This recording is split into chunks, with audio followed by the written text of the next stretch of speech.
I have brought in a great expense to our little troupe here, John. John is a world famous poet. He's from a country we've never heard of because I need a made up country's name or made up language name. Schippelstein. Schippelstein. John is from Schippelstein, and he does not speak a word of English, but he is going to recite his epic poem titled The Butler Did It. And every word will be interpreted by Chris. The Butler Did It by the Schippelsteinian poet, John. Take it away. Thank you. Thank you very much. We all know that it's been a very long weekend. And so I want to welcome you to the Mystery Writers Banquet. We've had a wonderful, wonderful weekend taking our seminars about plot twists and red herrings. But tonight, we have flown in at great expense a Schippelsteinian master. His novels, his plays, his teleplays are the #1 entertainment venue in Schippelstein.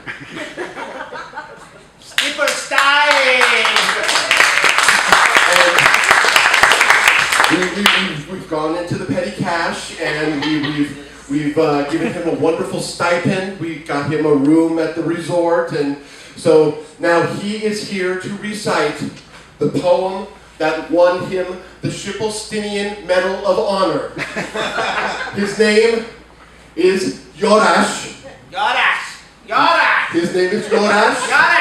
In fact, he's so famous in Schippelstein, he does not need a last name. So Yorash is going to recite his epic poem, The Butler Did It. Now, just as an aside, I happened to be on Rosetta Stone the other night, and I took the 10-hour course in Schippelsteinian, so I will go ahead and translate for him. So, Yorash, please, we are in awe of you. The floor is yours.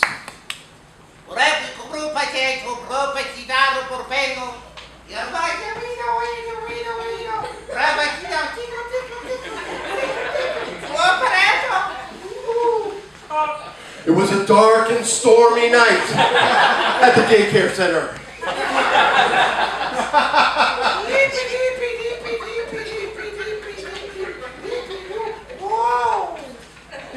The children were nestled all snug in their beds, except for Ingve.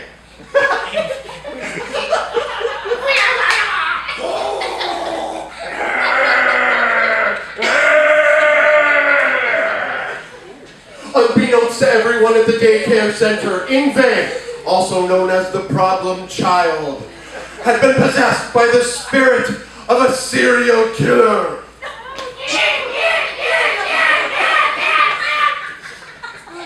Ingve was very good with cutlery.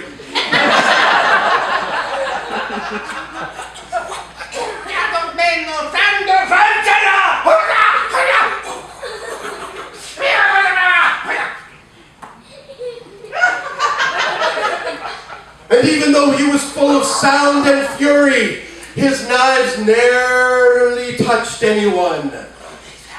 He was half blind in one eye.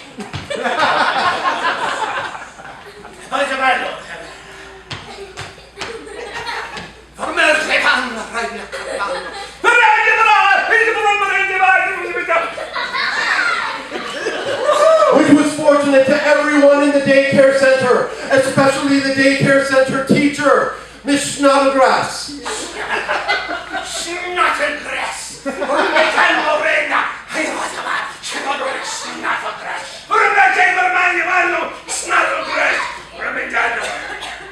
The serial killer had nothing against Miss Snodgrass. However, Ingve had been put in timeout the week before. He was very, very angry at Mrs. Snodgrass.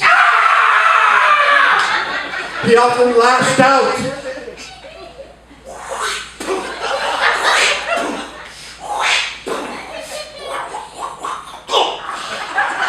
But luckily he was clumsy and had poor depth perception.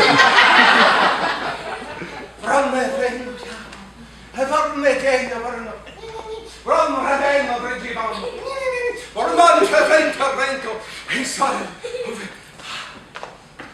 On this dark and stormy night, the students and Mrs. Snodgrass had to deal with Ingve's temper tantrums until finally, at once, it tuckered him all out.